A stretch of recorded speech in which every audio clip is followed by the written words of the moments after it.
तर याला म्हणतात glass beaker, fresh glass beaker, empty glass beaker. Second apparatus is laser light, laser beam light. Third one is a milk.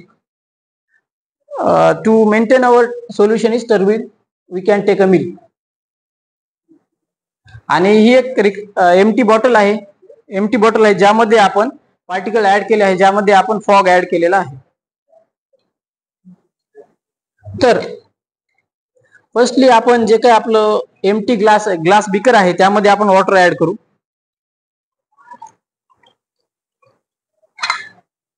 Water add केल्याच्या नंतर आपण या beam लाईटच्या मदतीने त्या वॉटर मधून आपण लाईट पास करून पाहूयात काय होतं. तर लक्षात येईल की या ठिकाणी रिफ्रॅक्शन झालेलं आहे. बस आता रिफ्रॅक्शन आणि रिफ्लेक्शन, आता रिफ्लेक्शन कशामध्ये होतं, रिफ्लेक्शन मिरर, आणि रिफ्रॅक्शन कसं होईल, मिल्क ऍड केल्याच्या नंतर या सोल्युशनला काय म्हणतात, काय इंग्लिश मध्ये, बरोबर आहे, बोल ना, टर्बिड सोल्युशन. काय म्हणतात, टर्बिड सोल्युशन. मिल्क ऍड करू यामध्ये.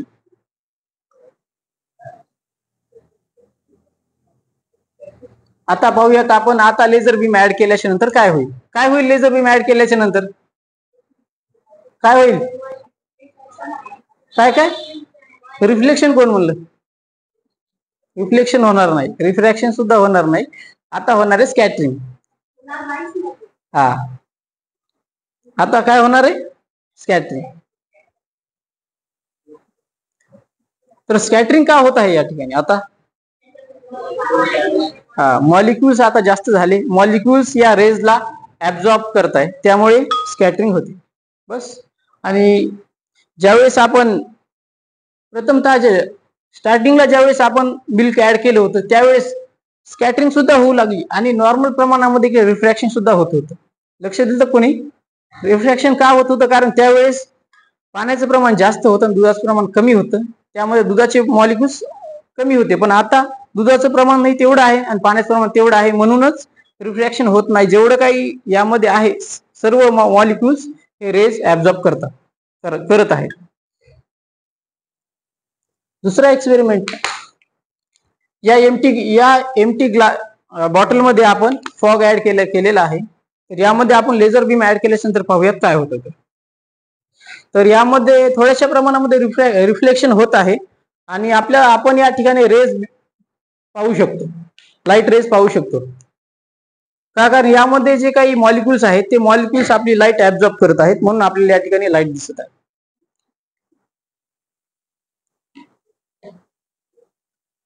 तर आपल्या एक्सपेरिमेंट मध्ये दोन महत्वाचे पॉइंट म्हणजे ज्यावेळेस फ्रेश सोल्युशन होतं त्यावेळेस काय होत होतं, ज्यावेळेस फ्रेश सोल्युशन मध्ये म्हणजे वॉटर मध्ये, फ्रेश वॉटर मध्ये जर आपण लेझर लाईट अप्लाय केली तर काय होतं,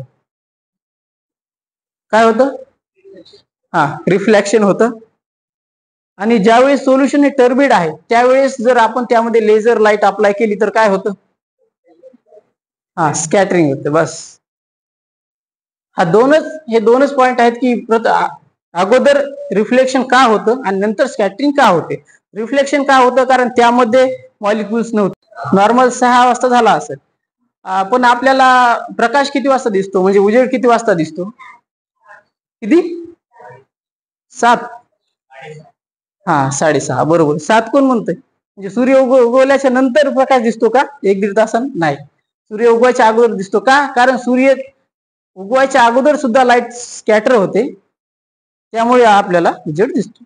तर अगोदर रिफ्लेक्शन होत होतं, आता सुद्धा रिफ्लेक्शनच होतं, पण रेज आपल्याला मध्ये दिसणार का, कारण यामध्ये आता पार्टिकल आहेत, यामध्ये आता मॉलिक्युल्स आहेत, ते मॉलिक्युल आपली जी काही लाईट आहे ती लाईट ऍब्झॉर्ब करणार, त्यामुळे आपल्याला इथे लाईट दिसणार. एक नॉर्मल रिफ्रॅक्शन झालं, पण लाईट या ठिकाणी आपल्याला दिसते, म्हणजे लाईटचं स्कॅटरिंग या बॉटलमध्ये होते. तर लाईट ज्यावेळेस मॉलिक्युल नसतात त्यावेळेस स्कॅटरिंग होत नाही का, कारण स्कॅटरिंग म्हणजे काय, तर रेजला कोणतरी मध्ये ऑब्स्ट्रॅकल आणणं, म्हणजे कोणतरी अडथळा निर्माण करणं म्हणजे स्कॅटरिंग होणे. आता या ठिकाणी रिफ्रॅक्शन होत आहे, म्हणजे या ठिकाणी रेज पास होत आहे. पास कधीपर्यंत होणार, जोपर्यंत त्याला कोणतरी ऑब्स्टॅकल नाही, अडथळा नाही. ज्यावेळेस मी माझा हात या ठिकाणी हे करतो त्यावेळेस आपल्याला रेज इथं दिसते. का? कारण ऑब्स्टॅकल निर्माण झालं, कोणतरी अडथळा निर्माण झाला. आणि रिफ्रॅक्शन कधी होत नाही, म्हणजे स्कॅटरिंग कधी होतं? आता स्कॅटरिंग होतंय. आता स्कॅटरिंग होतंय म्हणजे काय, मध्ये काय आहे यामध्ये? मॉलिक्युल्स आहेत, आणि जे मॉलिक्युल्स आहेत ते मॉलिक्युल्स आपल्या लाईटला ऍब्झॉर्ब करतात आणि त्यामुळे स्कॅटरिंग होतं.